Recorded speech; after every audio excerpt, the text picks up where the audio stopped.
Esse aqui é o OSCast, o podcast da revista OS, que você conhece bem. E hoje a gente tem um convidado muito legal, que é o deputado federal Paulo Bilinski. Acertei na primeira. Pô, de cara. De cara, foi impressionante. E o... Escreve, quero ver. E o nosso companheiro aqui, Flávio Morgan. Como você tá? Da Goa? Tudo bem? Paulo? Tudo bom, gente? Tudo certo? Vamos pra porrada agora com esse monte de não vogais no nome do Paulo aqui. Pô, tá fácil, pessoal. Podia ser muito pior. Deputado, a primeira pergunta eu não pode deixar de ser a pergunta que todos querem saber. É verdade que você mora no mesmo prédio do Lula? Cara, essa história é bizarra. Eu comprei um apartamento em São Bernardo do Campo. E foi barato, eu admito. E quando eu comprei, como chama o rapaz que estava vendendo? Vendedor. O corretor. O corretor ele falou assim, olha, você sabe, você tem um vizinho ilustre, né? Eu não fazia a menor ideia do que ele estava falando. Quem que é? Ah, não, é que às vezes o Lula fica aqui no prédio, mas não é sempre, fica tranquilo. Falei, caralho, tá bom, né? Subimos lá no apartamento. Tinha na sala, assim, de cara, você abre a porta, uma parede vermelha, assim. Eu não acredito, velho. Não, tá, mas dá pra pintar. É óbvio que dá pra pintar, né? 6 demãos de tinta branca pra cobrir aquela parede vermelha. Puxei a vintenária do apartamento. O Lula é um dos que fundaram lá o apartamento. Eram 6 proprietários iniciais, o Lula é um deles.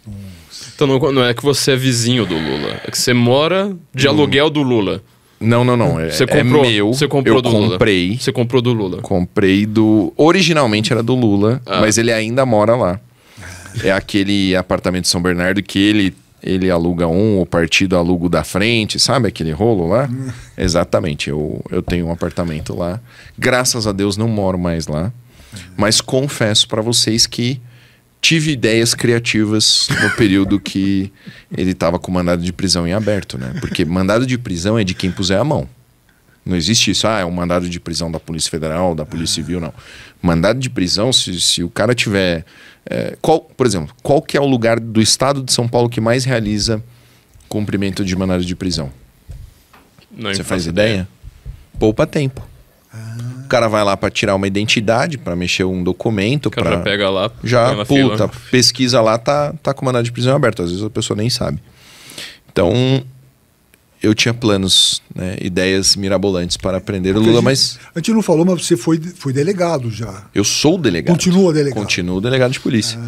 E aí, nessa época, eu tava, assim, muito curioso para saber se ele ia voltar para o apartamento antes da Polícia Federal pôr a mão nele, porque daí era fácil, era só subir, né? 3 andares ali. Chegaria mais rápido do que... Bem mais rápido. Ô, Lula, vim emprestar aqui um copo de açúcar. É aquele clichê de sempre, você já chega lá com a prisão, tudo... Eu ia entrar pra história, hein, cara? É verdade. Ia entrar pra história, o cara que prendeu o Lula. Você viu que ele afastou, né, o policial que fez a condução coercitiva dele da equipe do Tarcísio agora. Né? Um grande abraço pro Campete, um grande amigo meu. Ele foi candidato a deputado estadual, foi muito bem votado. Acredito que hoje ele é primeiro suplente do Republicanos. E assim, não existe motivo nenhum para ele ser...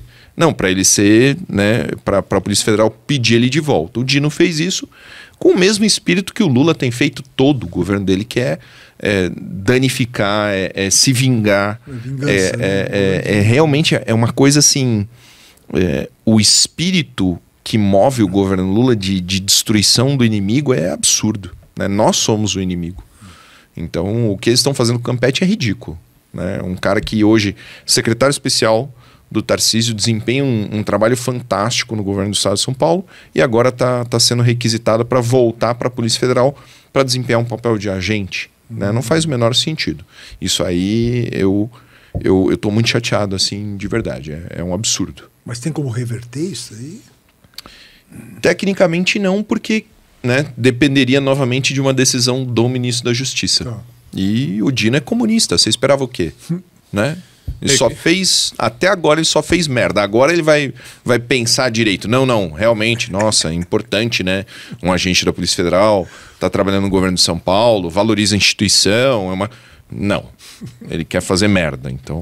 Tem um tipo de notícia que a gente tem visto constantemente aqui no Oeste, toda hora a gente é obrigado a postar isso, que é alguém recorre à justiça para reverter tal coisa. Eu falei assim, mas foi a justiça que te destruiu, né? Então você tá lá batendo lá na porta falando, olha, por favor, você pode, por favor, fazer justiça? O cara fala, não, eu mando na justiça e dane-se você. Eu quero aproveitar, né, para dizer que sou assinante da Revista Oeste. A gente estava conversando sobre isso, é a revista que eu mais respeito, são as notícias mais rápidas do Brasil, e eu acho que é diferente do que a gente vê normalmente no dia a dia, que é você olhar uma manchete, né? A única notificação que eu tenho ativada no meu celular é da Oeste, né? Então aparece lá em cima, eu abro e leio, né, a notícia, e o Alexandre está aqui, não pode me deixar mentir. Né? A gente perdeu a conta já de quantos cards a gente fez para postar no Instagram notícias da Oeste.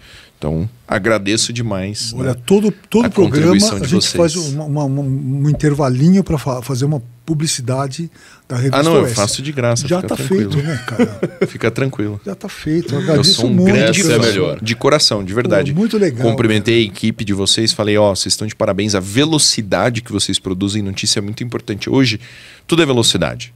Né? Não basta você saber que algo aconteceu, você tem que saber que aconteceu na hora que aconteceu, porque você vai mudar uma estratégia, você vai... eu já pedi impeachment de ministro com base em notícia da Oeste, já pedi informação para o governo, já pedi todo tipo de coisa que vocês podem imaginar. Eu acho que metade dos meus requerimentos como deputado federal estão baseados em notícias assim, o importante é fazer rápido, é mandar bala, mas governo federal, não adianta vocês quererem destruir a Oeste, porque ela é muito maior do que vocês podem imaginar. Queremos que continue assim. A gente te bata bem. Exatamente. Vou falar isso porque senão daqui a pouco aparece uma agência de checagem, né? Falar de trabalho claro. Mas, pois não dá nem pra fazer uma piada como essa, mas a gente cuida bem de fazer tudo muito rápido. Exato. Exatamente, viu? Pô, depois dessa eu fico até sem falar. Depois desse elogio, uma curiosidade, deputado. Eu queria saber qual é o colega de congresso que o senhor mais admira e qual que o senhor menos admira. Que menos admira eu acho que eu já sei. Mas vamos falar primeiro do que o senhor mais admira. É tanta concorrência. Tem, mas tem um que eu acho que é especial. Vamos ver. A conformação atual da Câmara dos Deputados, ela tem 50% de novos, né, e 50% de reeleitos. Esse número ele foi um pouco mais, né, a proporção ela está um pouco diferente de 18. 18 alterou mais do que 22. E para mim é sempre muito importante aprender com quem tem muita experiência. O mandato de deputado federal é uma coisa nova. O máximo que eu fiz na minha vida foi ser síndico de prédio. Entendi, era um prédio pequeno, então não era grande coisa. Não era do Lula. Pior que foi. Foi. Eu fui síndico do prédio do Lula, cara. Essa frase E ele pagava em conta, em dia, tudo. Eu não podia nem as confissões que a gente arrumar tem que ouvir confusão, aqui, né? cara. É complicado. Mas, então, eu era síndico de um prédio de, sei lá, 12 unidades, entendeu? Não era grande coisa. Agora, quando eu me elegi, eu tive muita ansiedade no começo para entender o que é realmente. Porque uma coisa é o que faz um deputado federal que a gente estuda na faculdade de Direito. Né? O legislativo tal. Faz as leis. Não tem nada a ver. Né? Quer dizer, tem e não tem, mas é muito mais do que isso. É muito mais complexo. O dia a dia, o regimento interno, as comissões, os requerimentos. É tudo mais complexo. Então, é uma curva de aprendizagem muito elevada, sabe? Muito rápido, você tem que se inteirar de muita coisa.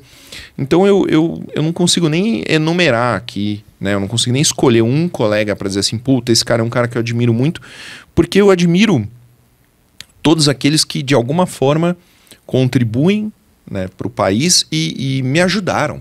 Né? Teve muita gente que me ajudou.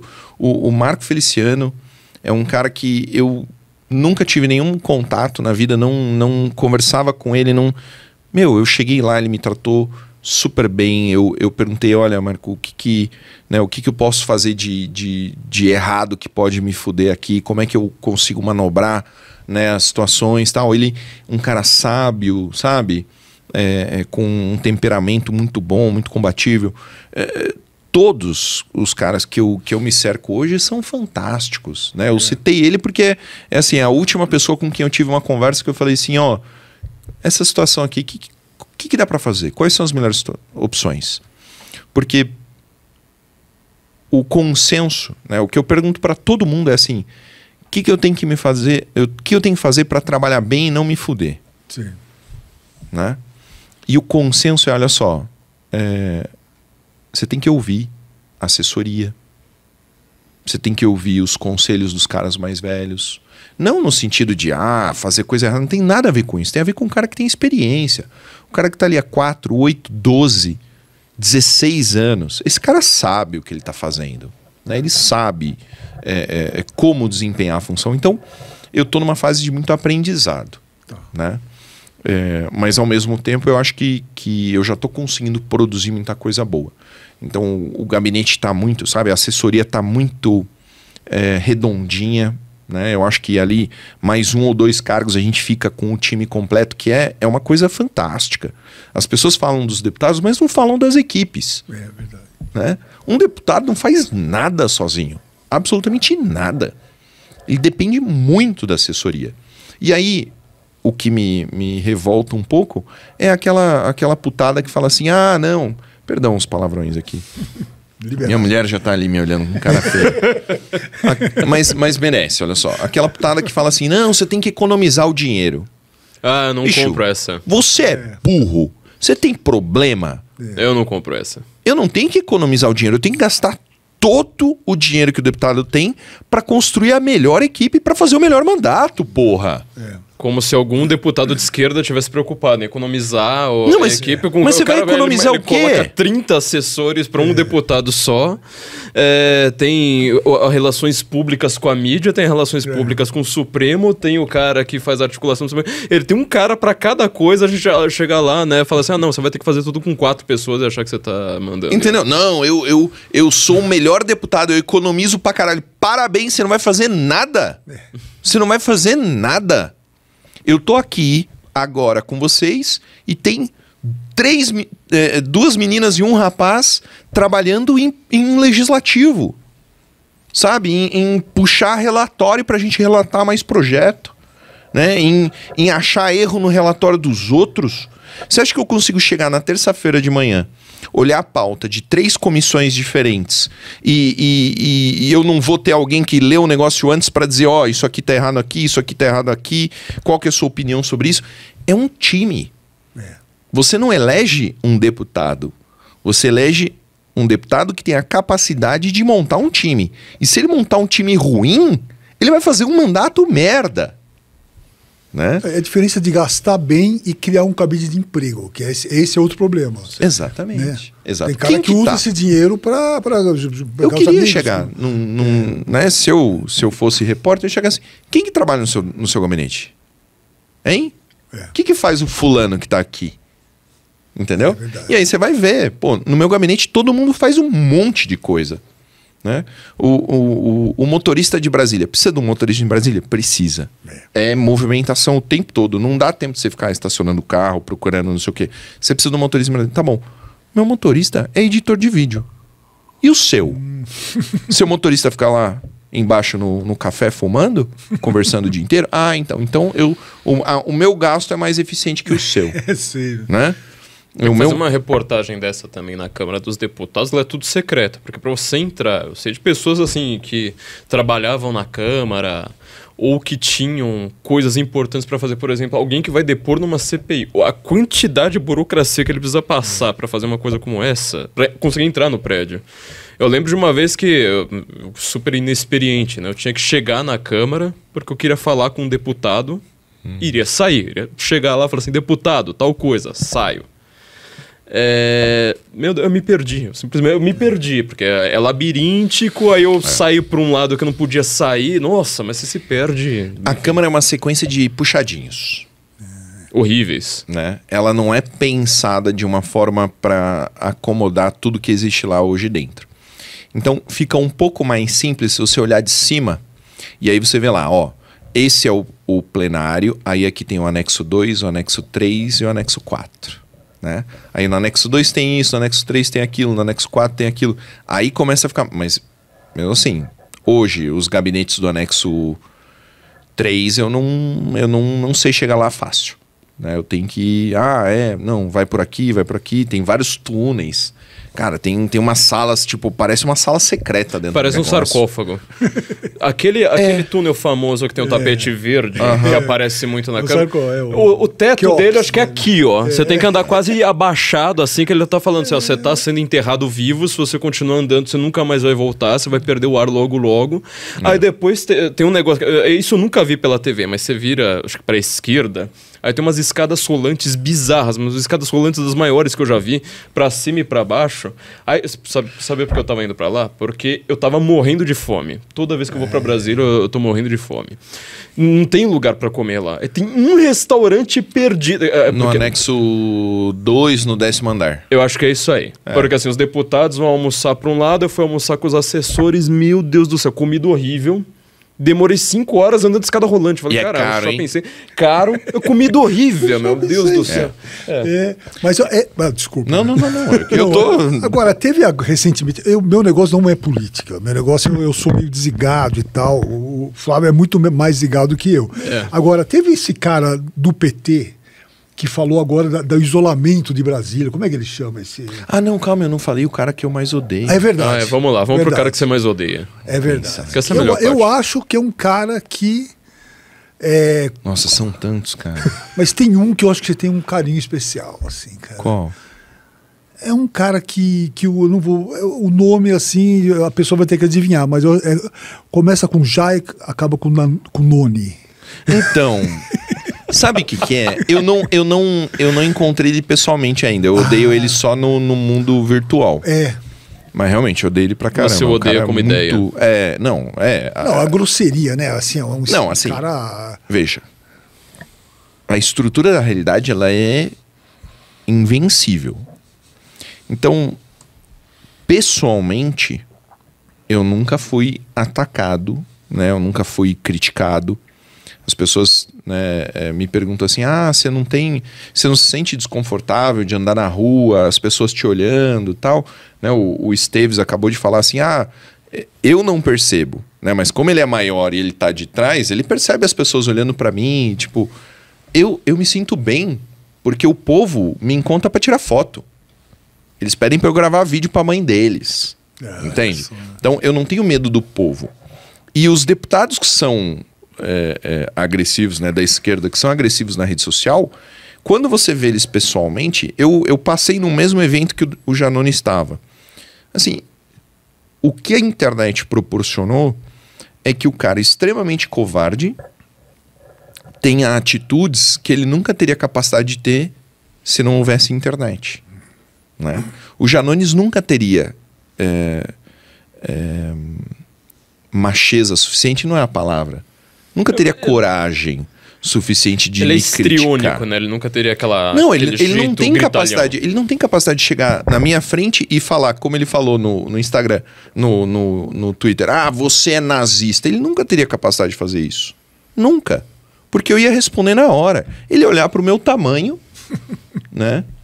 E ele, obviamente, ia ser censurado pelo senso de autopreservação. Com esse visual de elenco do Vikings, né, que você tem. Então assim, eu tenho 95 quilos, né? Assim, ele não tem muito o que fazer, a estrutura da realidade. Ele nunca ia falar comigo daquele jeito. Mas como ele tá dentro do Twitter, que é um zoológico, né? Ele acha que ali ele pode falar coisas que na estrutura da realidade não tem embasamento. Eu lembro de uma briga no Congresso, que representa muito isso aí que você está dizendo, entre o Lindbergh Farias indo para cima do Caiado.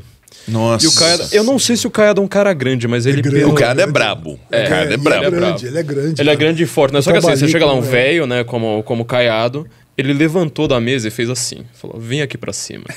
E é o Lindbergh, assim, tipo, na hora que viu essa cena, ele fez aquela típica cena de filme de comédia, assim, que você finge que você vai, mas você tá pedindo pra uma pessoa te puxar pra trás. Aí o Caiado ficou parado, continuou parado, sem assim se mexer, só com o dedo assim pra frente. Vem aqui pra cima. E aí a Benedita da Silva foi lá, segurou o Lindbergh. Ah, que dramático. E ela disse a melhor frase que eu já vi é. alguém dizendo no Congresso brasileiro, que o Caiado começou a meio que dar aquela indireta de que o Lindbergh, assim, seria, sei lá, usaria algumas coisas que não se deve, né? E a Benedita protege o Lindbergh, estende o braço e vira pro Caiado e fala: nem todo petista é viciado em cocaína. Cara, mas nossa, aquilo ali eu colocaria isso na bandeira nacional, assim, sabe? Nem todo petista é viciado em cocaína, excelente. Cara, né? Eu falei, momento. Por favor, produção, vamos ressuscitar esse momento. Dá pra achar isso né? aí. Por favor. Eu tenho um prazer imenso em assistir esses melhores momentos do Congresso, porque é inspirador, né? Eu tava assistindo de novo, eu assisti umas 8 vezes seguidas a discussão da Maria do Rosário com o Bolsonaro. Né? Eu já vi, eu tentei achar ela inteira, nunca mais achei no YouTube, porque ela tinha inteira. Ali tem o conteúdo máximo, sabe? Do debate é lindo, né? A hora que o Bolsonaro fala assim pra ela, não, pode me bater aqui que eu te dou outra. Entende? Aquilo ali é a realidade. O petista, ele é muito bom de teatro, né? Isso eu vejo, porque eu tô dentro da comissão e o petista tá aqui assim atrás de mim, né? E aí ele faz uma fala toda inflamada e quando a câmera sai dele, ele toma um cafezinho, dá risada, conversa com o amigo. Ele não se emociona de verdade, é tudo mentira.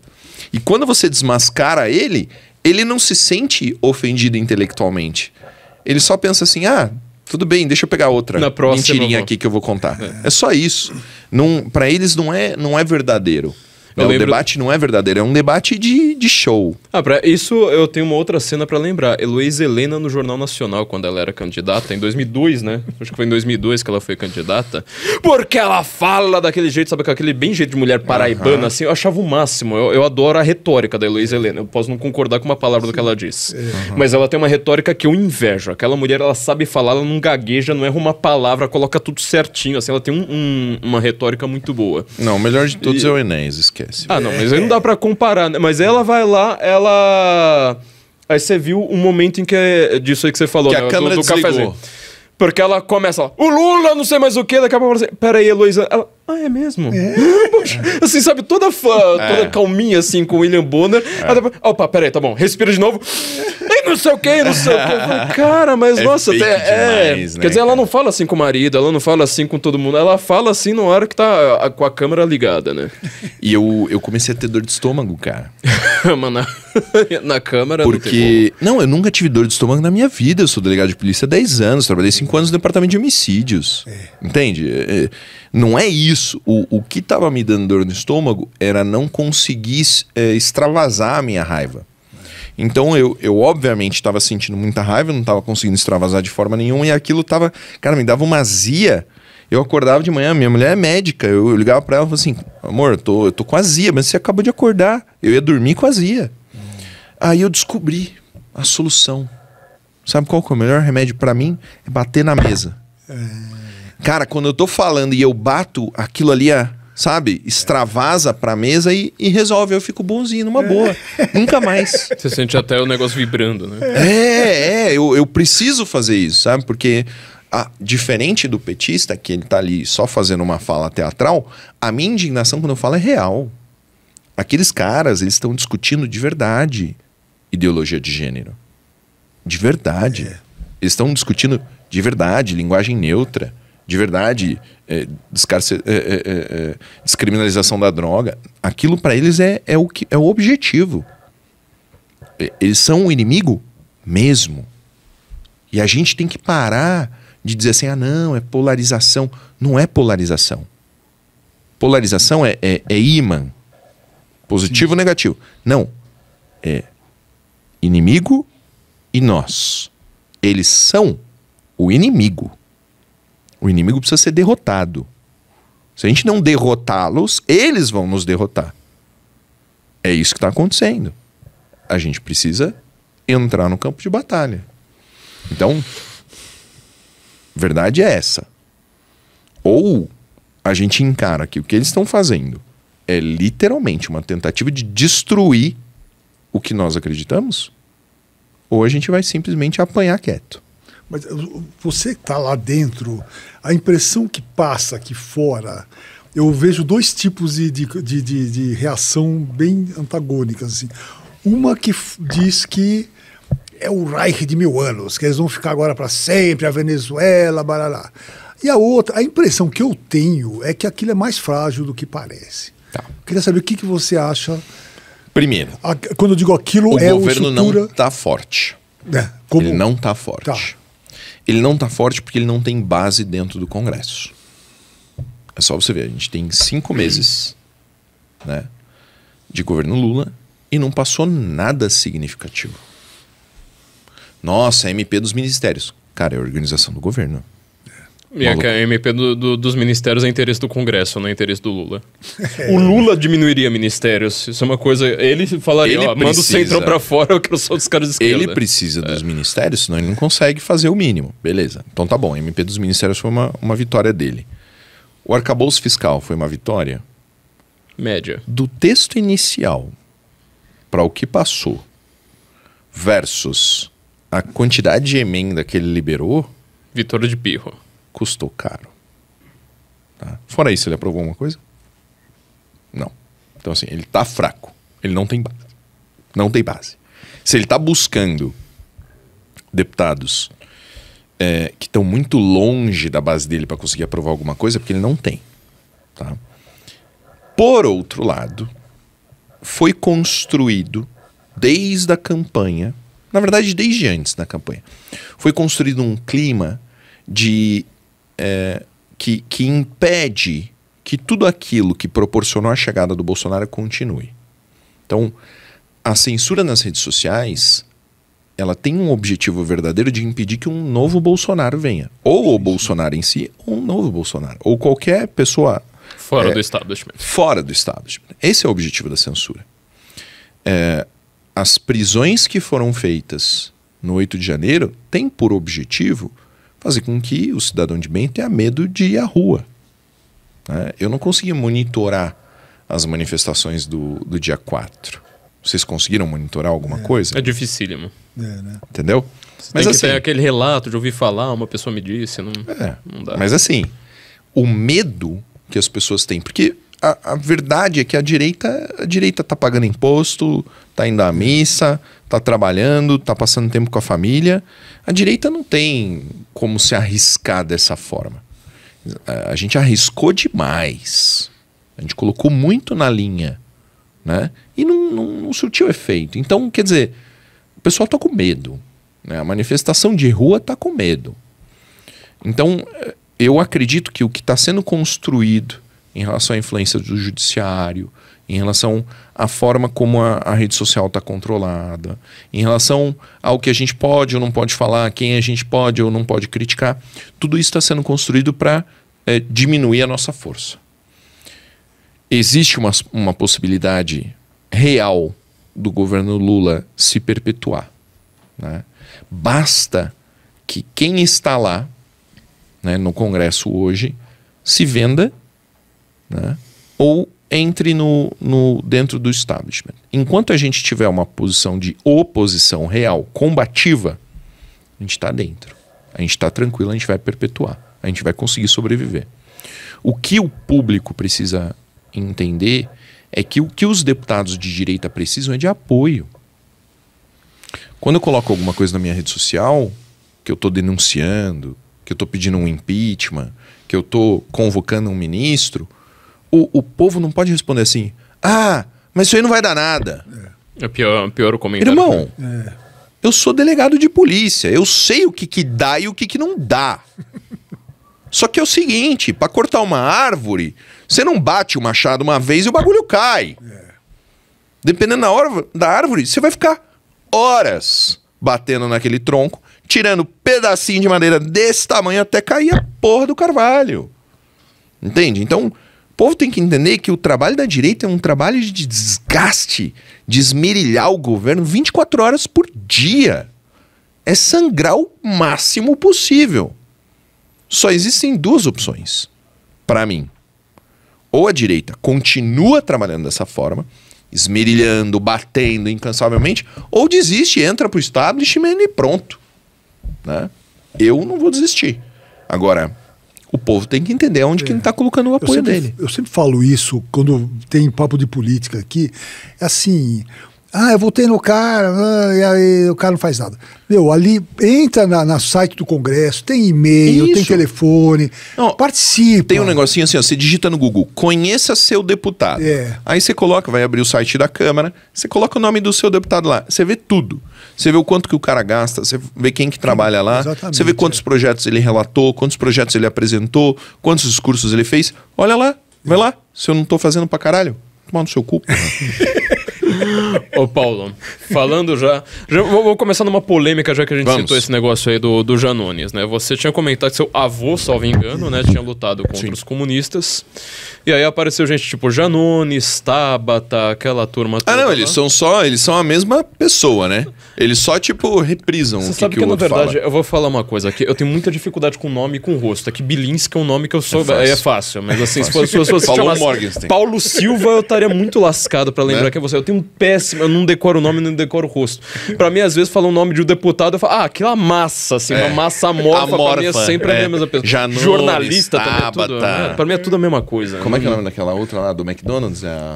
Tem uma do McDonald's agora? Putz... Sâmia. A Sâmia do McDonald's. Sim, claro. Mas assim, essas pessoas foram lá com conhecimento de história muito avançado, né? Super! Gênios! Gênios! E perceberam que uma pessoa chamada Bilinski, né? Que é polonês o seu nome. Ucraniano. Ele é ucraniano, mas ele é escrito de maneira polonesa, né? É que veja, o irmão do meu avô nasceu no mesmo lugar e é polonês. Qual cidade que ele é? Ele é de... Cara, nem aparece no mapa. Chama Koblanska Wola. Não, porque é uma vila. Na fronteira com a Polônia? Na fronteira. A fronteira muda, o cara... O meu avô é ucraniano, o irmão dele tem passaporte polonês. Vamos lembrar que nem Ucrânia nem Polônia existiam no começo do século XX, né? Uma foi criada por Lenin, outra foi criada ali, tipo, no final da Primeira Guerra, etc. Bom... Isto posto, vamos lá, explica essa polêmica. Então assim, seu avô lutou contra o exército comunista. Olha só que legal. E aí vão lá dizer que seu avô é nazista. E, nossa, perda de mandato. E aí você também é nazista. Eu sou nazista porque o meu avô é nazista. Então vamos lá. Né? Começa o seguinte. Meu avô nasceu em 20. Tá? Ele teria hoje 103 anos. Nasceu em 20, em 39... a União Soviética invade a Ucrânia. Mas não invade a totalidade do território ucraniano. Né? Existe uma parte da Ucrânia que permanece livre. Então, num primeiro momento, o meu avô ele é conscrito no exército russo. Ele é obrigado a lutar no exército vermelho. Ele e os companheiros dele, então, se rendem aos alemães. Não, eu não vou lutar no exército russo, caralho. Eu quero libertar o meu país. Eu não quero fazer parte da máquina opressora. Então eles se rendem aos alemães. O que os alemães fazem com eles? Metem num campo de trabalho, é óbvio. Muito legal. Né? Óbvio.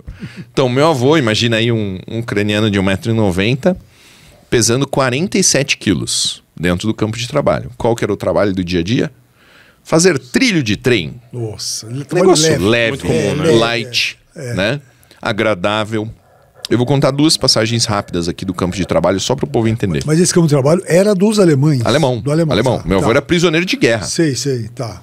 Ou seja, a gente é prisioneiro de guerra e depois é chamado de nazista. Né? Isso. É a parte mais agradável de tudo. Olha só. Imagina como que os alemães controlavam o campo de prisioneiros, sendo que eram poucos alemães comparado com a quantidade de prisioneiros. Existia uma técnica, né, uma tática de terror muito grande. Então, toda vez que um prisioneiro fugia, eles matavam metade. Você quer fugir? Sim. Quem Tudo fica bem. aqui morre. Se você fugir, metade dos seus amigos vão morrer. Você vai fugir? Tem certeza? Então fugiu um cara. O que os alemães fazem? Coloca todo mundo um do lado do outro, mata um sim, um não. Um sim, Nossa. um não. Um sim, um não. Então tá o meu avô lá na fila, né? Nossa. Do lado dele, o amigo dele vira pra ele e fala assim: Bill, vai cair em mim, Bill. Eu tenho filho. Troca de lugar comigo. Meu avô, tudo bem. Trocou de lugar com ele. Aí o oficial alemão vai chegando mais perto. Bill, vai cair em mim, Bill. Troca comigo. Tá bom. Trocou com o cara. O oficial vai chegando. Aí percebe que, né, não é mais conta, né? Realmente vai cair nele. Bill, troca comigo, troca comigo. Eu vou ficar quieto, senão vai morrer os dois. E aí, pum. Cai o cara do lado dele. Tá? Num segundo episódio, eles estavam carregando um trilho de trem. E o meu avô alto. E tinha um baixinho no grupo. Né? O que acontece se tem 10 caras carregando um trilho de trem? Os 10 são grandes e tem um baixinho no grupo. Você acha que ele consegue? Por si, né? Você acha que ele tá carregando ou ele tá sendo carregado? Né? Ele tava sendo carregado. Aí o meu avô, educadamente, falou pro guarda alemão. Em alemão. Meu avô falava todas as línguas ali da região. Sim, Né? sim. Todo mundo falava polonês, todo mundo falava alemão, todo mundo falava ucraniano, russo. Ô guarda, deixa esse baixinho aqui de lado que ele tá mais atrapalhando do que ajudando. O que ele recebeu em resposta? Uma coronhada, né, do Kar 98, o fuzil alemão, na cara aqui assim. Ele perdeu todos os dentes desse lado aqui assim, ó. Os dentes dele vinham até a metade. O resto ele perdeu com uma coronhada. Ô, fica quieto. Pau! Né? Então assim, o ápice, né, é que não tinha comida, então ele comia folhas de árvore. Folhas de acácia. Né? O único problema é que muita fibra, né? Dava muita diarreia, mas, porra, era o que tinha pra comer, então comia. E aí, em 1943, sem o conhecimento de Hitler, sem autorização de Hitler, um general chamado como? Pavlo. Pavlo é Paulo em ucraniano. O primeiro nome dele, Pavlo. Eu não lembro o nome dele agora de cabeça, eu tenho anotado em algum lugar. Esse general, que é ucraniano, ele organiza, junto com um alemão, ele fala assim, ó, vamos montar uma divisão, porque hoje, né, como funciona a guerrilha contra a Rússia? Porque os ucranianos estavam o tempo todo tentando libertar a Rússia, a Ucrânia da União Soviética. Como funciona a guerrilha? Nisso, o pai do meu avô já tinha sido mandado para o Gulag, né, já tinha morrido na Sibéria. Então sobrou ele e 2 irmãos mais jovens e a mãe. Nisso, ele dentro do campo, existia um exército irregular. Né? Então, literalmente uma milícia ucraniana que combatia. Como existe até hoje na Ucrânia, né? Cheio de milícias por lá. Qual que é o problema dessa milícia? O problema é que os caras não tinham treinamento. Então era um banho de sangue. Né? Um exército sem treinamento versus um exército com treinamento. Então esse cara falou assim, ó, ao invés de manter esse exército, né, essa milícia, vamos criar um exército regular, uma divisão ucraniana dentro do exército alemão para libertar a Ucrânia. Tá bom. Quem que pode servir na Wehrmacht, que é o exército alemão? O ucraniano pode servir na Wehrmacht? Nein. Né? Italiano pode servir na Wehrmacht? Não. Quem que pode servir na Wehrmacht? O alemão. Então aonde a gente vai pôr esse monte de ucraniano aí? Numa divisão SS. Então, dentro da SS, criam a SS Galicia, que é uma divisão ucraniana, foi criada sem o conhecimento do Hitler, em 1943, para combater no fronte russo, única e exclusivamente. 3 exigências que eles tinham. Primeiro, não jurar lealdade a Hitler, e sim a Ucrânia. 2, lutar somente contra a União Soviética. Né? Eles não queriam lutar contra os povos eslavos, ali, os povos irmãos. E a terceira exigência, que eles tivessem os próprios capelães. Tá? Ortodoxos, né? Ortodoxos. Então, se organizaram, foi criada essa divisão, ela lutou de 1943 a 1945. Por que ela acabou em 1945? Porque o Hitler tomou conhecimento e ele falou assim, mano, vocês estão loucos? Vocês estão treinando, dando arma na mão de uns caras que daqui a pouco a gente vai ter que conquistar. Essa é a história dos exércitos de contra-invasão. Né? Você vai lá, você treina o cara, arma o cara e depois você vai ter que desarmar ele. Al-Qaeda, vários desses foram a mesma história. Exatamente. Ah, não, é pra lutar contra o regime comunista. Vai lá. Depois você vai ter que derrubar eles também. Eu queria dizer que eu queria pedir pro pessoal da Wikipedia para dar um trato no seu verbete. No quê? No seu verbete na Wikipedia. Que tá assim, ele é neto de um nazista. Você tá brincando, parou aí. sério? Tá lá. Eu gosto de ver a Wikipedia, porque como é Mas então eu queria pedir, eu queria voltar esse papo da Ucrânia. Daqui a pouquinho a gente vai fazer um pequeno intervalo, já volta aí. Vamos lá. Pessoal, uma dica importante para você que sofre com dores crônicas no corpo, artrite, artrose, reumatismo, fibromialgia, inflamação ou desgaste nas articulações, não é normal conviver com essas dores. E hoje nós temos a doutora Marina Yazdi para dar uma breve explicação sobre o assunto. Doutora. Silvio, obrigada pelo convite, um prazer estar aqui. E de fato não é normal sentir dor, muito menos conviver com elas. Então se você sente dor é porque tem algo de errado e isso precisa ser tratado. Essa é uma queixa muito comum que eu recebo no meu consultório e é algo que eu sempre explico para os meus pacientes. Se você tem dor, é porque tem algo que você precisa melhorar. E a gente é um reflexo daquilo que a gente come. Um exemplo, os nossos músculos, eles precisam de proteína para eles serem saudáveis. Os músculos saudáveis, eles acabam sobrecarregando menos as articulações e por isso eu passo a ter menos dor. Então, antes de pensar em medicamento, a gente precisa mudar estilo de vida e precisa melhorar a alimentação. Mas eu sei que nem sempre é fácil mudar a alimentação e aí nessas horas, nessas situações, eu acabo indicando o suplemento Ora Pronobis, que é um super alimento. Porque ele tem alta quantidade de proteína e isso ajuda na saúde dos músculos. Ele passa a ter uma grande quantidade de cálcio, isso ajuda na saúde óssea. Alta quantidade de vitamina C, mais do que uma laranja, isso ajuda o sistema imunológico e ainda é uma excelente fonte de ferro, que isso ajuda no tratamento da anemia. E além disso, a gente tem alguns compostos na Ora Pronobis que ajudam no processo da inflamação e isso atenua as dores crônicas. Então, além disso, a gente ainda tem melhora, alguns estudos mostram melhora na pressão arterial, no colesterol e também no controle do açúcar do sangue. Muito obrigado, doutora. Bom, agora a Renata tem uma promoção.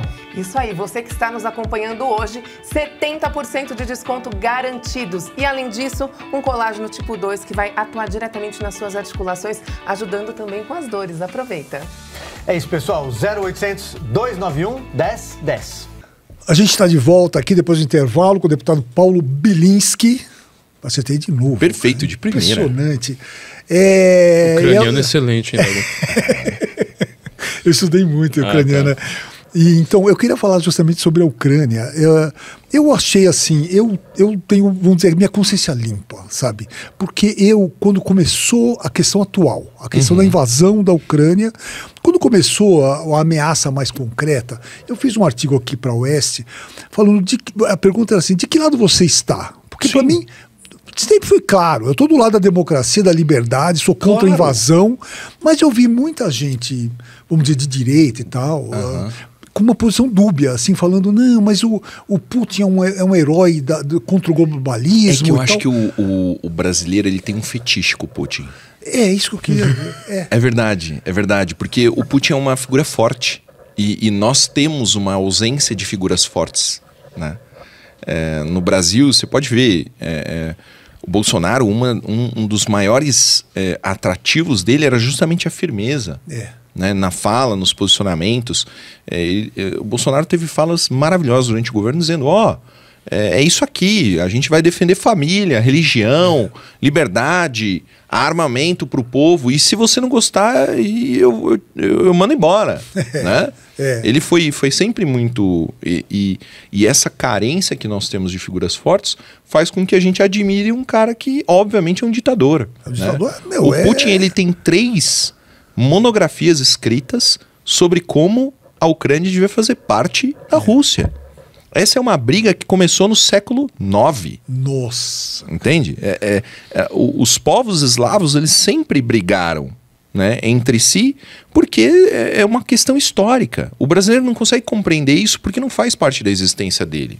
Agora, você conversa com um libanês, né? Você conversa com um judeu que passou a guerra, você conversa com um alemão que passou a guerra, ele vai te dizer o que é passar uma guerra. Ele vai te dizer que, o cara cresce com raiva, né? Então, desde 2014, desde a Crimeia, né, desde as tentativas da Ucrânia de se tornar livre da russificação que foi praticada durante o período da União Soviética, isso é pouca gente que fala. O que é a russificação? Cara, são ônibus e ônibus cheios de russos mandados para a Ucrânia para russificar o povo ucraniano, que é um povo diferente. Não é o povo russo. Como a China fez no Tibete, né? Encheu de chinês ali. Exatamente. Né? Tanto que a região do oeste, né? Do leste da Ucrânia, a região de Donbas, né? É uma região altamente russificada, porque é a fronteira. Né? Tá cheio de russo lá. Não é natural, isso foi claro implantado. Que não, foi imposto. E aí você conversa, você vai pro leste europeu, você conversa com um senhorzinho lá de 60, 70 anos de idade. Qual que é a segunda língua que ele sabe? É russo. Claro. Hoje é inglês, mas era russo. Língua franca ali daquela região, né? Você conversa com um senhor... Você vai na Eslovênia. A Eslovênia se tornou independente em 1991. Você conversa com uma pessoa idosa, ela fala esloveno e russo. Você conversa com um jovem, ela fala esloveno e inglês. Né? Porque era uma grande potência. Mas era uma grande potência pela violência. Pela violência, né? E parece que é uma coisa natural, não? Eles são meio russos, né? Não! Como eles você chamou o ucraniano de russo com essa guerra aí? É tipo chamar um cara de Taiwan de chinês. Chamar um judeu de nazista igual tava. Paraguai de brasileiro, né? Eles são meio brasileiros, né? É diferente, né? Eu sou paraguai brasileiro, então eu não tô nem aí. Mas eu sou paraguai brasileiro, meu. Eu tenho família no Paraguai. Eu queria te perguntar uma coisa, você tá falando da Galícia, vamos aprofundar esse negócio da Ucrânia, porque eu achei muito pesado o que você falou aí. Muito pesado. Galícia, pouca gente sabe, é uma região da Ucrânia que é onde tinha a maior concentração de judeus possível. Eu fiz aula de literatura judaica com um professor que acho que ele já morou na Galícia, o Luiz Schwartz, que é um dos maiores professores de literatura judaica no Brasil. Tem um livro, inclusive, de memórias ali daquela região. Conhece um poeta chamado Paul Celan? Não. Ele é um poeta, ele escreveu em alemão sobre o Holocausto, ele é judeu, tá? Ele escreveu em alemão sobre o Holocausto. Imagina você fazer poesia sobre o Holocausto, né? Que coisa agradável. Eu tô tentando achar alguma tradução aqui, mas eu vou ter que ler um trechinho aqui em alemão muito, muito rápido. Você falou das acácias, né? Que seu avô tinha que comer as acácias. Folhas de acácias. Folhas de acácia. Eu tenho certeza que ele tem um poema envolvendo folha de acácia. E assim, a poesia dele é meio enigmática, você não entende... Com a sua história dá pra entender, mas eu quero ler um poema. São duas estrofes de um poema dele chamado Espenbaum, que significa álamo. É outro tipo de árvore também que era usada exatamente com essa mesma função. Ou seja, você comer casca de árvore quando você tá morrendo de fome. Eu vou traduzir aqui de cabeça, tá? Que ele fala, né? Álamo. O seu ventre transparece branco na escuridão. O cabelo da minha mãe nunca ficou branco. Eu acho que essa frase sozinha aqui já mostra o que ele está dizendo, né? A mãe dele foi assassinada com um tiro num campo de concentração na Ucrânia. E ele diz, né? Dente de leão, tão verde a Ucrânia. O cabelo da minha mãe é loiro, né? Meine blonde Mutter Haar. Nunca veio para perto de mim, né? Bom, com isso eu quero dizer, dando todo esse panorama, a Ucrânia hoje está numa guerra desgraçada, tá? Muita gente não sabe que os judeus, boa parte daquela confluência intelectual dos judeus estava na Ucrânia, boa parte delas foi para o Império Austro-Húngaro, e o país que mais recebeu judeus na passagem do século XIX para o século XX foram justamente Áustria e Alemanha, porque eles estavam fugindo dos pogroms na Rússia. E aí, hoje em dia, a Ucrânia ela fica nessa coisa que você não... Ninguém entende direito, no Brasil ninguém vai saber da história da Ucrânia, ninguém é obrigado a saber disso, mas você vê que, por exemplo, o PT... era o ponto onde eu iria chegar depois essas histórias pesadas, essa poesia horrorosa, uma poesia uma das mais pesadas que eu já vi. Eu não consigo ler isso, assim, tipo, eu tenho que ler uma vez por semestre, no máximo, eu não consigo ler uma frase como essa, né? Meu cabelo do loiro da minha mãe nunca ficou branco. Porque o PT ele apoiou a Rússia. Claro. O PT no Senado ele fez um tweet falando: esta guerra, o Putin tá correto, contra o imperialismo, não sei mais o que, e depois eles apagaram. Então, assim, Humberto Costa, Rogério Carvalho, quem mais é do PT do Senado? Tem que ver, todos os petistas do Senado foram lá e colocaram: olha, nós estamos apoiando um ditador que mata gays como Putin. E aí? Não, eu só para lembrar que durante a queda do Muro de Berlim tinha uma delegação do PT do lado oriental. Olha que delícia. Claro, sumiu. Você não acha, mas eu me lembro na época. Vamos achar Estavam esses documentos. negociando ali com o pessoal oriental. E, eles ficaram inconformados. Eu vou te contar uma boa do cabelo. Tá? O meu avô, depois do fim da guerra, ele foi trabalhar numa cozinha americana, como cozinheiro. E tinha um sargento americano negro que o meu avô falou assim, ó, esse cara salvou minha vida várias vezes. Porque ele desviava da cozinha, esse sargento desviava da cozinha latas de comida e o meu avô trocava no mercado negro por dinheiro para pagar a educação dele. Então o meu avô veio para o Brasil como estudante. Mas ele isso onde aconteceu isso? Na Alemanha. Na Alemanha mesmo, tá. O meu avô, no final da guerra, ele percebeu que, né, acabou. Não era uma boa ideia ele ser parte da máquina alemã. Então ele se desfez de tudo e foi estudar, né? E fazia faculdade trabalhando nessa cozinha do exército americano na Alemanha. Se sustentava com a venda no mercado negro dos alimentos que o sargento desviava lá da despensa deles. E depois ele veio para o Brasil, porque era uma terra de oportunidade, né? E nesse meio tempo a família dele nunca soube o que aconteceu com ele, né? E quando ele estava no Brasil, um amigo dele ucraniano no Brasil faleceu. E ele escreveu o obituário do amigo dele num jornal ucraniano de circulação global. E ele escreveu o obituário, né? Faleceu o meu amigo fulano de tal, assinado Bohdan Bilinski. A irmã dele nos Estados Unidos recortou aquilo e mandou uma carta para ele dizendo, olha, eu tinha um irmão com esse nome. Tal. Que pesado. Que bom. Ele falou, não, sou eu. Né? Eu tô vivo, tô morando no Brasil. Mandou foto, né, dele, da família. Ele já tinha 3 filhos e tal. Eles se reencontraram. E ele nunca conseguiu ver a mãe dele. Mas a mãe dele mandou uma carta com um pedacinho do cabelo dela. Nossa. Que ele guardou pro resto da vida. Que sensacional. Né? Então era um tufinho de cabelo da mãe dele que ele guardava, que era o que ele tinha. Ele nunca mais conseguiu ver a mãe. Né? Ele tem um irmão e uma irmã nos Estados Unidos e ele no Brasil. E aí quando ele teve Parkinson, né, que é uma doença que prende a pessoa dentro do próprio corpo, é terrível. E no final da vida dele, o irmão dele veio para o Brasil, deu uma condição um pouco melhor, né, para ele permanecer e aí faleceu. Ainda bem que eu li esse poema, hein? Paul Celan, tem tudo a poema ver, né, Álamo. meu? E o mais interessante que eu acho, como essa narrativa do nazismo, né, a associação do nazismo à Ucrânia, ela permanece porque foi uma das justificativas que o Putin usa, né? Desnazificar a Ucrânia. E aí, porra, o Zelensky é judeu, caralho. Mas você sabe o que é pior, cara? Como é que você acusa um país de ser nazista se o presidente do país é judeu? Quer dizer, o que eu conversei com todas as entidades judaicas que me procuraram é que é o seguinte: vocês vão perder a palavra nazismo.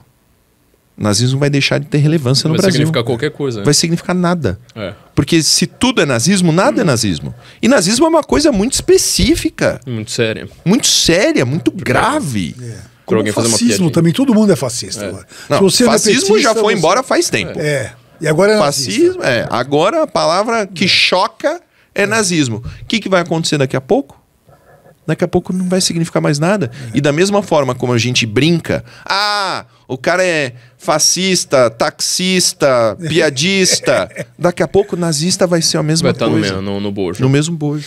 Mas você lembra, ó, a gente tá falando aqui como esses caras usam essa palavra à torta direito. Hoje tá na moda você colocar a bandeirinha da Ucrânia, né, no Twitter, lá, não sei mais o quê, dizendo que você é anti-homofobia, anti não sei mais o quê, babá. Não faz 2 anos, 3 anos, você não lembra que a mídia brasileira, inclusive, estava acusando a Ucrânia de ser nazista, falando que tinha um partido de extrema-direita lá, porque apareceu um pessoal com a bandeira da Ucrânia na Paulista. Eu tenho uma camiseta da Ucrânia. Inclusive, ela tem aquele símbolo, né? O símbolo da É, bandeira. o Traizub. Ela tá bem maior na minha Eu tenho uma camiseta. tatuagem. Nossa, não dá pra mostrar. Não dá, tá no braço. E aqui. aí falaram, não, saiu na mídia brasileira, falando que as pessoas que estavam usando O tridente, o tridentezinho, porque isso aí tinha um partido de extrema direita, Você sabe o não sei que, mais que o quê, significa o teve tridente? Não sei. É a Santíssima Trindade. Ah, é, meu. É. Que pesado. Tanta coisa. Né? É a Santíssima Trindade. Não, teve que a embaixadora da Ucrânia reclamar, Eu falando, lembro, pelo eu amor lembro. de Deus, meu, para de É falar o que símbolo nacional, caralho. Impressionante, né? É absurdo. Mas é o que está acontecendo com o Brasil na imprensa internacional, que eu acompanho muito. E como o Brasil virou uma chacota. Uma chacota, uma coisa, o país dos nazistas, do Bolsonaro, é isso, acabou. E como isso pega e se espalha, né? E como todo mundo cai nessa conversa. Como é fácil, isso numa época globalizada, você tem acesso a todo tipo de informação. Cara, é porque o Brasil é Catarina, supremacista bicho. branco, né? Supremacia, é Super. impressionante. E vai. Santa Catarina, meu. O Raio lá. O raio, uma família, um nome. Que é um nome Né? bem comum na Alemanha. Por Um nome sinal, simples, né? Não nome é que significa nada. oi. Tipo, e o cara, não, porque é nazismo. Meu, os caras... Eu torço logo para que eles continuem fazendo essas merdas e que fique cada vez mais ridículo, para que a gente possa superar logo. Eles têm que arrumar outra coisa para me Eu chamar. não sei porque piora, mas imagina, por exemplo, o Bolsonaro toma um copo de leite pra fazer o negócio lá da associação de leite. Ah, tá vendo? Porque isso é nazismo. O Felipe vai voltando de Israel, velho. O Felipe Martins tava voltando de Israel. Aí você vê ele com uma cara de sono, ele faz isso aqui, né? Pra ajeitar e faz isso aqui. Meu Deus do céu. Aí aparece Randolfo Rodrigues, não sei quantos inquéritos, Humberto Costa pedindo cadeia, não sei mais o quê. Então, mas aí, outra puxada de orelha na direita. Quando o cheirador de cangote lá cheirou o cangote da Júlia Zanata. E aí eu pedi o cassação no mandato dele, instauração de inquérito. Quando eu faço isso, aí a direita, limpinha... Não, Paulo, você tá pegando muito pesado. Pelo amor de Deus. Pegando pesado o caralho. A gente tem que bater 24 horas por dia com o maior taco de beisebol que a gente encontrar. Isso é figurado. Não tem essa, não. Isso é Isso, figurado. óbvio. Isso aí, né? Mas assim, a direita tem que entender que não é que a gente tá jogando o jogo deles. Não, A gente não. tá jogando o jogo da agressão. Agressão. Mike Tyson é o Mike Tyson porque ele bate. Ou você acha que ele fica ali esperando tomar soco, desviar do soco? Não. A gente tem que ser o Mike Tyson. A gente não pode ser o outro lado. Como a Ucrânia reagiu, todo mundo achou, coitadinhos, eles vão fugir. E eles estão reagindo. Daqui a pouco a gente tá dentro da Rússia, irmão. Meu, já tá Vamos ver. acontecendo. O Brasil está sendo empurrado para a Rússia. Eu falei isso N vezes antes das eleições, que todo cara que votou no Lula, mesmo não gostando do Lula, falando o outro lado é machista e agressor, eu falo assim, vocês vão apoiar o Putin. Vocês não estão percebendo, vocês estão apoiando um cara que sequestra jornalista, que tortura jornalista, tortura gay, não sei mais o que. Vocês estão apoiando isso e o Brasil vai apoiar a Rússia nessa guerra.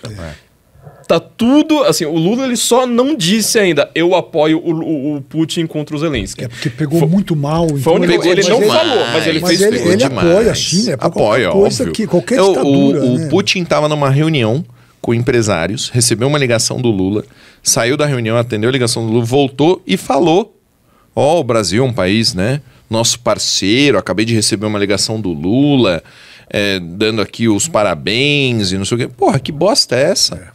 Entendeu? É o mesmo país que recebe Maduro com honras militares. Aqueles milicos que prestaram continência pro Maduro merecem essa merda. Eles merecem ser escrachados. Você, militar do exército, prestando continência pra ditador comunista, você merece ser escrachado. Você merece dormir numa cama de merda o resto da sua vida. Se você tivesse um pingo de respeito pela instituição, você teria se recusado a fazer isso. Teria ficado bem quieto. Não teria prestado continência pra esse puto. Não teve um delegado, né, do Lula que seja de um país livre. Claro que não. Ele não conversa com as pessoas do país livre. Não, pra quê? Não. Pra ouvir verdade? Ah, como é que é aquela... Eu acho que... Não sei se ela é deputada ou senadora alemã que veio pro Brasil. A Beatrix von Storch. Puta que... Aquele post foi muito bom, cara. Eu não vi o que aconteceu. Eu vou deixar ele falar, que daí eu não arrumo problema com ele. Não, eu vou falar como jornalista aqui, tá? Isso. Beatrix von Storr, ela foi até o Tribunal Superior Eleitoral, ela fez foi a segunda passagem dela nos últimos anos pelo Brasil. Ela foi pra Salvador, foi pra não sei onde, tirou foto de Salvador, achando tudo lindo e tal, e ela é descendente da nobreza alemã. Então, esse von Storch significa que seu sobrenome é da nobreza. E aí ela foi até o TSE, tirou foto lá no TSE e falou assim: eu estou aqui com o maior, vamos dizer, ela usou umas palavras meio pesadas para se referir a uma certa pessoa que domina o TSE também, né? E falou assim: eu estou aqui com um cara que ele parece ter alguns problemas. Ela saiu do Brasil, tá? Deputada na Alemanha. Vocês não sabem. A continuação é que não tá no Brasil, tá?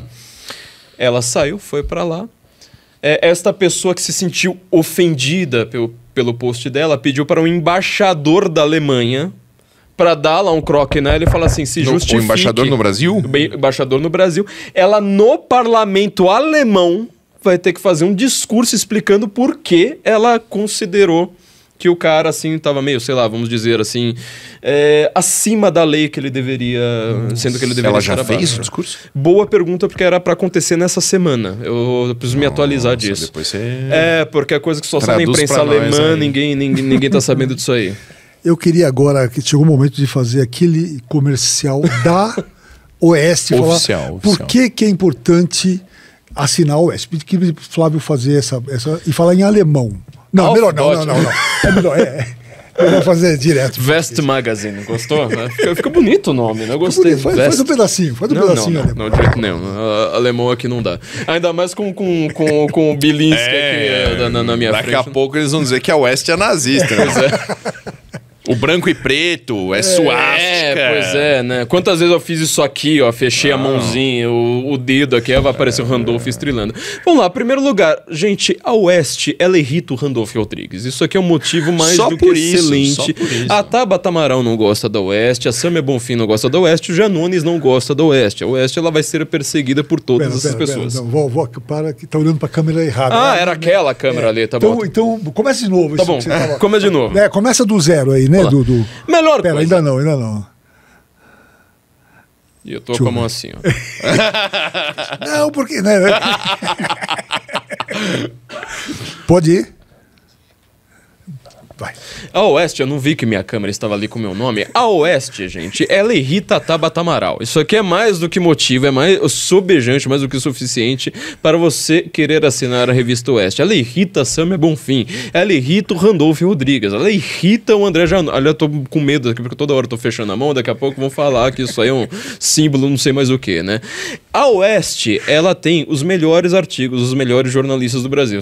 Ela foi feita justamente formando-se um Dream Team dos grandes jornalistas do Brasil: Augusto Nunes, J.R. Guzzo, Rodrigo Constantino, Silvio Navarro, Ana Paula Henkel, Guilherme Fiuza, um Dream Team das cabeças pensantes sobre política, e não apenas sobre política, como é o caso do Dagô, que tem um dos melhores textos. Vocês precisam ver o texto do Dagô sobre andar de trem, viu? Aquilo ali, cara, o melhor texto é o Dagô andando de trem, entendeu? Isso aí é o que gera os grandes... Muito obrigado. As grandes reportagens jornalísticas. Vai dar umas voltas aí também.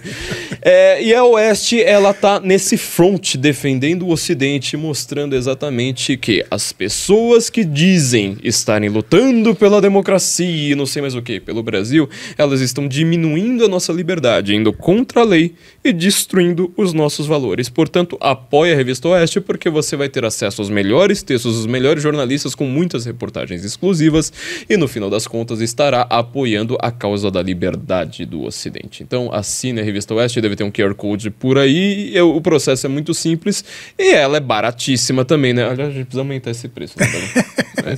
Concordo. Eu sou assinante da revista Oeste e eu acredito assim, sinceramente, é o melhor conteúdo, o mais rápido, o mais completo.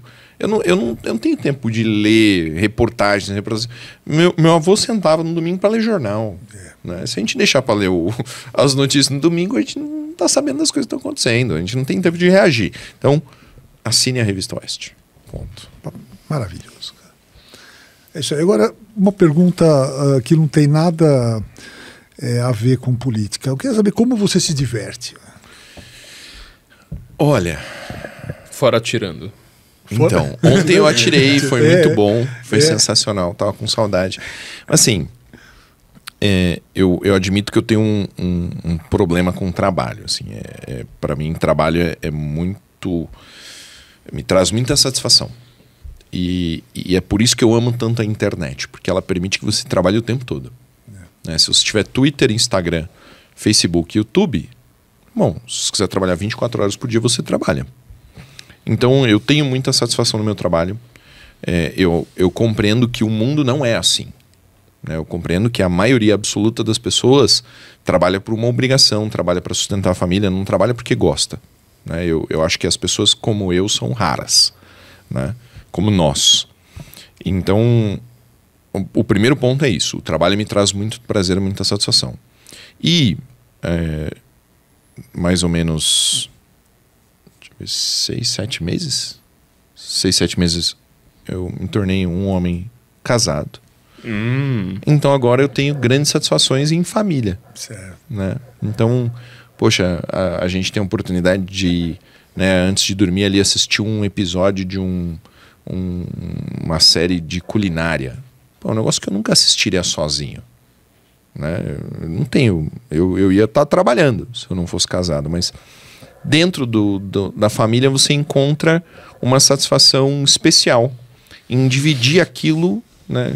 Eu dividi com a minha esposa e eu tava falando para ela, eu acho que o mais legal é aquela coisa da narrativa, assim, juntos, né? Conversar, comentar o que tá acontecendo ali é super legal. Então, tenho encontrado muito lazer, né? Nesse momento, mas assim...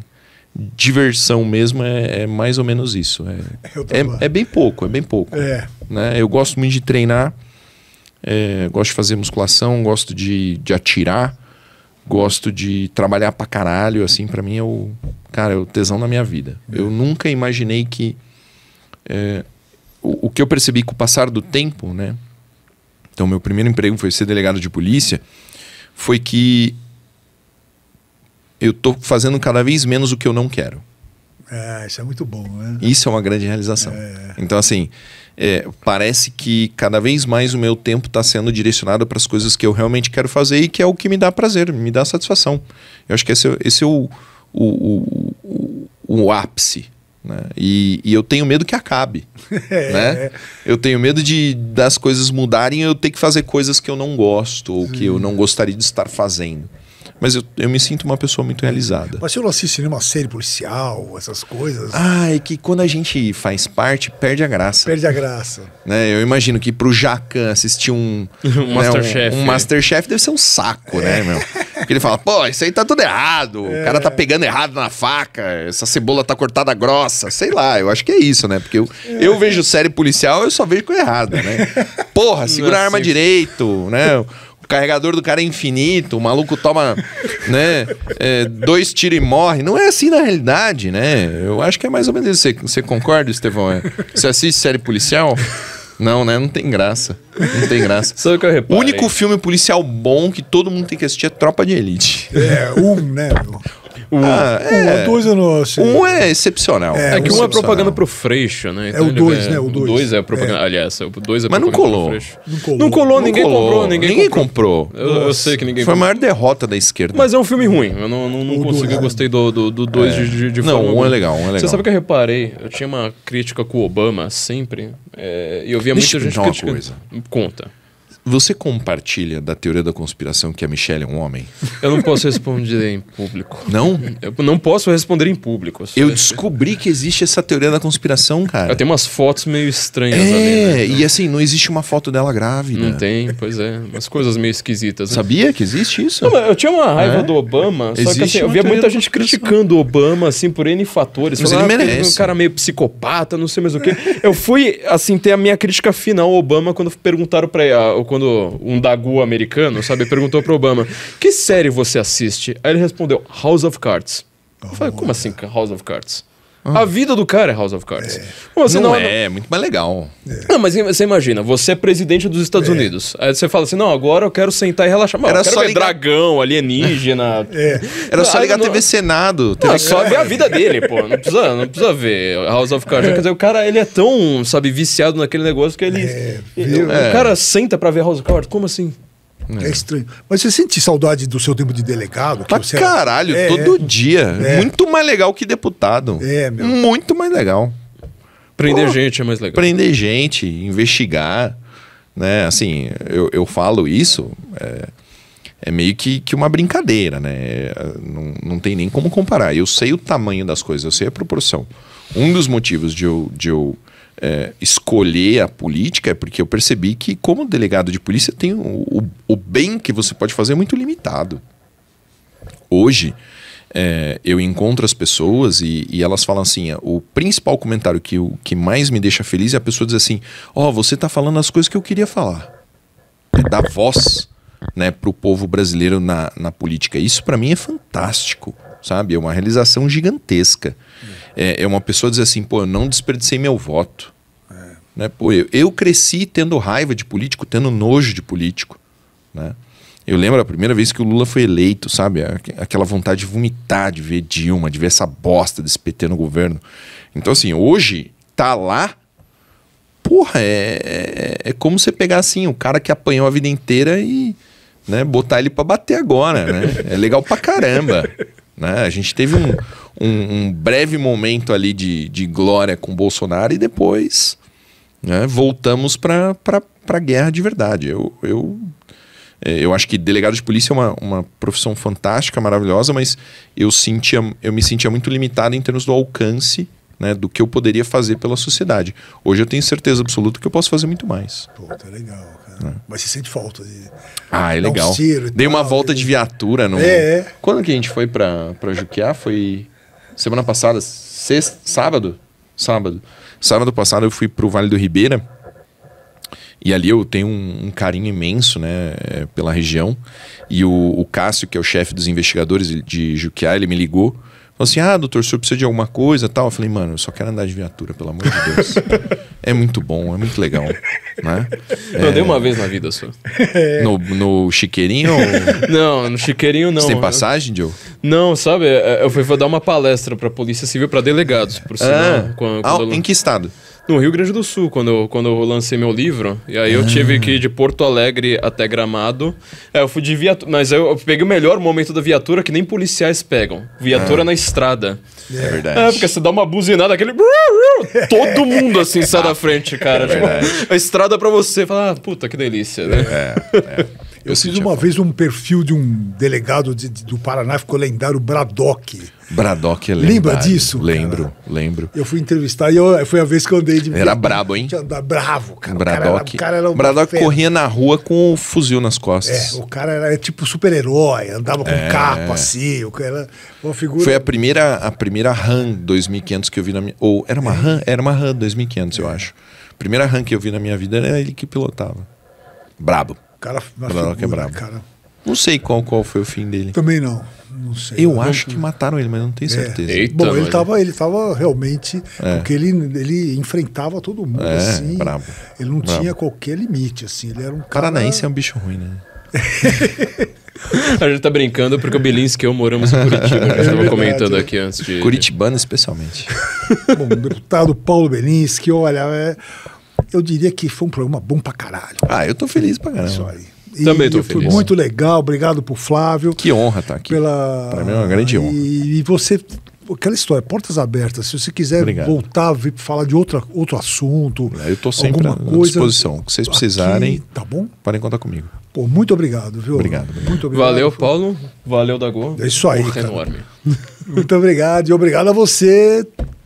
Podcast, o SCast vai um novo episódio toda quarta-feira, às 20h30. Certo? Valeu, pessoal. Muito obrigado. Pessoal, Antes de encerrar, gostaria de reforçar uma dica que a gente deu aqui ao longo do programa. Você que sofre com dores crônicas, isso não é normal, tem tratamento. Artrite, artrose, reumatismo, fibromialgia, dores no corpo por inflamação ou desgaste nas articulações, tem solução. É isso mesmo, chega de sofrer com dor, ninguém merece sentir dor. Por isso a VitaGold trouxe o Ora Pronobis super concentrado, que é um anti-inflamatório natural e vai agir diretamente no foco da sua dor. Então chega de dor, Silvio. Ou seja, se você tá aí com esses sintomas de dores no corpo, fique tranquilo. Pegue o telefone e ligue 0800 291 1010. Mas muito além da dor, o Ora Pronobis é muito melhor do que você imagina. Pensa que ele melhora o seu colesterol, também a sua pressão arterial e diminui até a absorção de açúcar pelo seu sangue. Ou seja, é saúde para você. Vai acabar com as dores e melhorar a sua imunidade. E olha só, eu recebi a informação agora há pouco de que a VitaGold vai manter a promoção que a gente fez aqui ao longo do programa. E o número, eu vou repetir, 0800 291 1010. E vamos manter mesmo essa promoção, tá boa demais. 70% de desconto para você que ligar agora. E se estiver assistindo, falar que está nos assistindo, você ainda leva de presente este colágeno tipo 2. Ou seja, vai ser um combate duplo contra as suas dores. O número, anote aí, 0800 291 1010.